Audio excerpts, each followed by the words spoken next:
Friends, कैसे हैं आप सब लोग। मैं आपकी दोस्त श्वेता आपका स्वागत करती हूँ आपके ही YouTube channel Gurukul techno classes में।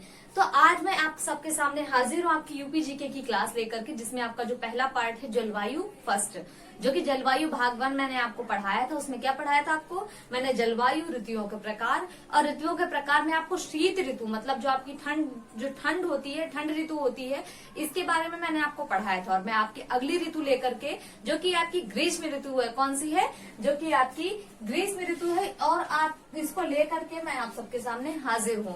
तो अब बात कर लेते हैं ग्रीष्म ऋतु की। ग्रीष्म जो आपके गर्मियों का समय होता है, जैसे मैंने आपको बताया था कि ऋतुओं का जो काल होता है वो कितना होता है, 3 से 4 महीना।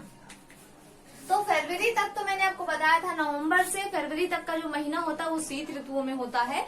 और फरवरी के बाद जो मार्च से जून तक का जो आपका समय होता है, कब से, मार्च से जून तक का समय जो आपका है वो ग्रीष्म ऋतु में आता है। कब आता है आपका, ग्रीष्म ऋतु में आता है। और इसमें अगर बात कर लेते कि जो आपका उत्तर प्रदेश का जो औसत टेम्परेचर की अगर हम बात करें, औसत टेम्परेचर क्या होता है कि सभी जगहों के जो टेम्परेचर को एक जगह अगर आपको एडजस्ट करके एक टेम्परेचर निकाला जाए, जिनको सभी को जोड़ करके उन्हीं के इक्वल भागों से भाग करके जो एक इक्वल टेम्परेचर निकाला जाता है पूरे उत्तर प्रदेश का सभी जनपदों में, तो आपका जो आता है वो आता है 36 to 39 डिग्री सेंटीग्रेड। कितना आता है, 36 से 39 डिग्री सेंटीग्रेड का औसतम मैक्सिमम, मतलब आपका औसत अधिकतम जो औसत आ रहा है वो आपका आ रहा है। पर अगर बात कर लेते हैं मिनिमम एवरेज की, मतलब सबसे कम जो न्यूनतम एवरेज है जो आपका, वो आपका है 21 डिग्री सेंटीग्रेड से 23 डिग्री सेंटीग्रेड। कितना है आपका, 21 डिग्री सेंटीग्रेड से 23 डिग्री सेंटीग्रेड। ये तो आपकी बात हो गई कि जो आपका औसतन टेम्परेचर है, जो आपका अधिकतम और न्यूनतम। अब बात कर लेते हैं कि जैसे हमारे उत्तर प्रदेश का सबसे गर्म जिला कौन सा होता है। तो सबसे ज्यादा गर्म जिले की बात करें, जैसा कि मैंने आपको बताया था कि जो आपकी सर्दियों की बात करी थी कि आपकी सर्दियां बुंदेलखंड में सबसे कम पड़ती हैं। क्यों, क्योंकि वहां पे जो है आपका जो बुंदेलखंड है, यहाँ पे आपका कर्क रेखा के कारण, कर्क रेखा यहाँ पे फरवरी में ही इसके पास से गुजरना शुरू हो जाती है। तो अब बात कर लेते हैं, तो इसके कौन से हैं जो यहाँ का जो टेम्परेचर होता है वो कितना होता है, 40 degree centigrade to 47 degree centigrade. कितना होता है, 40 से 47 डिग्री सेंटीग्रेड का टेम्परेचर यहाँ पे बुंदेलखंड में आपको मिलता है। और सबसे गर्म जिले की अगर हम बात करें, किसकी सबसे ज्यादा अत्यधिक जो आपका गर्म जिला होता है वो आपका है आगरा व झांसी। कौन सा है, आगरा व झांसी आपका सबसे गर्म जिले में आता है, सबसे ज्यादा गर्म जिला है। अब बात करते हैं कि सबसे गर्म मतलब यहाँ पर है बरसात किस वजह से होती है। तो जो हमारे समुद्र का जो पानी होता है अधिक गर्म होने की वजह से जो वहाँ का जो नीचे का जो है गर्म हवाएं वो ऊपर जाती है, हल्की होने की वजह से ऊपर जाती हैं। और ऊपर जैसे ही पहुंचती हैं तो वहां पे जैसे ही वाष्पन होता है वो ठंडी होने लगती हैं। ठंडी होने की तरह ये मतलब स्थल की ओर एकदम भागना, ये जो हवाएं हैं इन बहुत तीव्र गति से स्थल की ओर भागती हैं। किधर की ओर, स्थल की ओर भागती है। जैसे ही ये तीव्र गति से स्थल की ओर भागना शुरू कर देती हैं तो हमारी आंधियां जो आंधी के रूप में आपके शहर में आती है, और जहाँ पे ज्यादा ठंडी हो जाती है वहीं पे ये बारिश कर देती है, वहीं पे ये बरसात कर देती है। तो जो आपका जो बारिश का कारण है, जो गर्मियों में आपकी आंधी और बरसात होती है, उसका कारण है कि जो समुद्र का पानी है वो जैसे ही उड़ के हल्का होकर के ऊपर जाता है, और भारी होते ही इनका जो एटमॉस्फेयर जो प्रेशर पड़ता है, वहां का जो वायुमंडलीय दाब पड़ता है, उससे ये स्थल की ओर भागना शुरू कर देती है, जिस वजह से वहां का जो आपका है ये आपका जो आंधी और पानी आने लग जाता है। अब आपकी जो तीसरी ऋतु है, कौन सी ऋतु है आपकी, बरसात ऋतु। वर्षा ऋतु की बात करें तो जैसा कि मैंने आपका बात करा,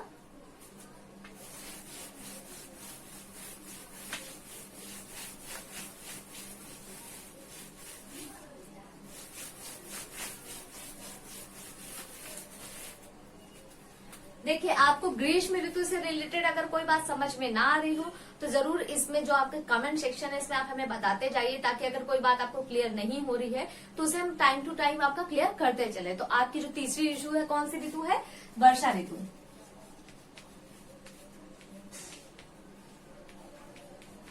जैसे ये मैंने आपका मैप बनाया था,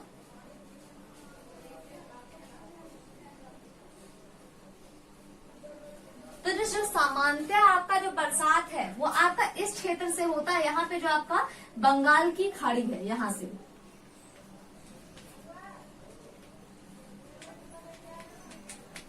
यहाँ से आपका जो है मानसून उठता है। तो मानसून का जो विस्फोट है वो कहाँ से होता है?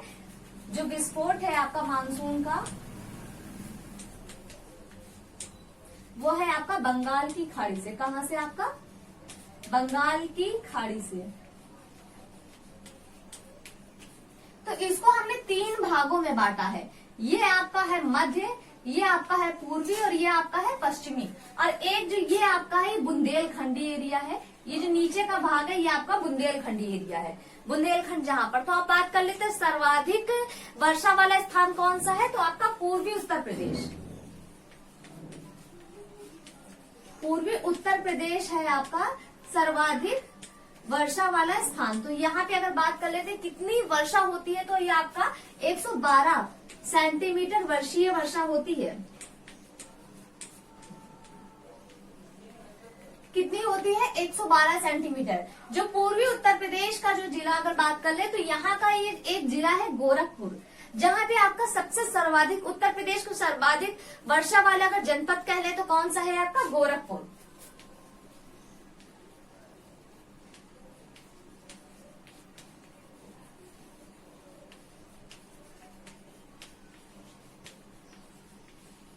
कौन सा है आपका? गोरखपुर। अब ये तो बात हो गई सर्वाधिक वर्षा। तो अब ये चीजें जहाँ पे बहुत ज्यादा वर्षा होती है, तो एक ऐसा आपका भी कोई जनपद होगा ना जहाँ पे सबसे ज्यादा न्यूनतम वर्षा होती होगी, तो वो कौन सा जनपद है आपका? न्यूनतम वर्षा वाला जो जनपद है आपका, वो है आपका मथुरा।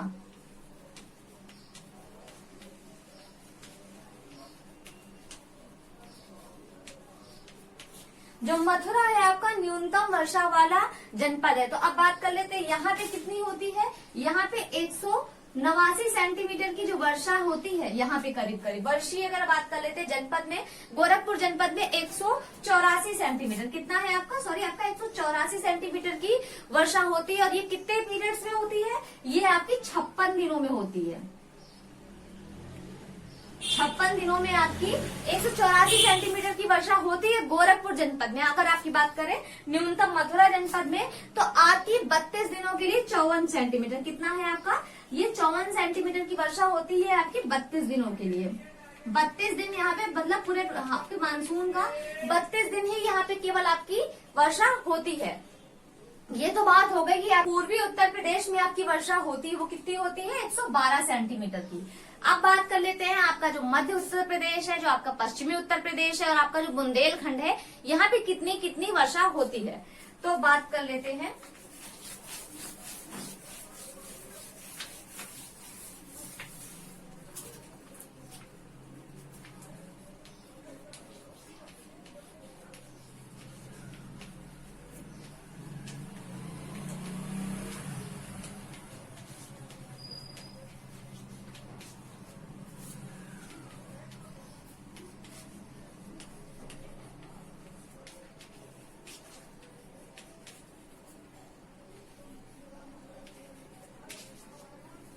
तो जैसे आपका पूर्वी उत्तर प्रदेश में मैंने आपको बताया है कि आपकी जो 112 सेंटीमीटर की वर्षा होती है, तो आपका जो मध्य उत्तर प्रदेश है यहाँ पे आपका 94 सेंटीमीटर की वार्षिक वर्षा होती है। कितनी होती है आपकी? 94 सेंटीमीटर की वार्षिक वर्षा होती है। और आपकी पश्चिमी उत्तर प्रदेश में 84 सेंटीमीटर की, कितनी होती है आपकी? 84 सेंटीमीटर की वार्षिक वर्षा होती है। और आपकी जो बुंदेलखंड उत्तर प्रदेश है, यहाँ पे आपका 91 सेंटीमीटर की वार्षिक वर्षा होती है।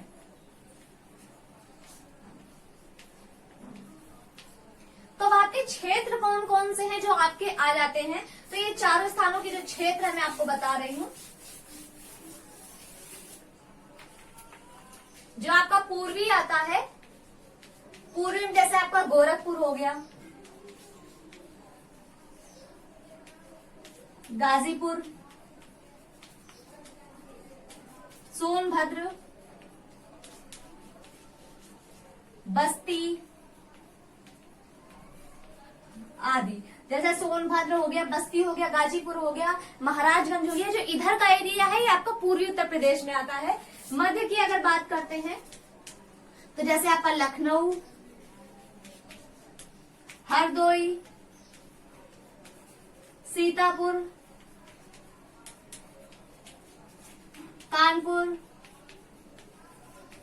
कानपुर हो गया, आपका सीतापुर हो गया, इधर फतेहपुर हो गया, ये आपका मध्य का क्षेत्र आ जाता है। बुंदेलखंड की अगर बात करें, महोबा, बांदा, झांसी, आगरा, ललितपुर, ये सब जो आपके आते हैं, ये बुंदेलखंड का जो एरिया है इसमें आते हैं। अब आपके पश्चिमी जो उत्तर प्रदेश के जो आपके क्षेत्र हैं उनको भी मैं बताने जा रही हूँ। पश्चिमी उत्तर प्रदेश में आपका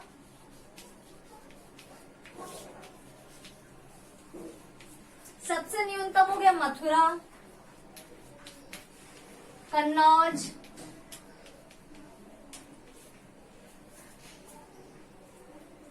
हो गया ये आपका। और जो आपका इधर का जो क्षेत्र है, जो ये आपका जीबी नगर, गाजियाबाद, ये सब आपके पश्चिमी शामली,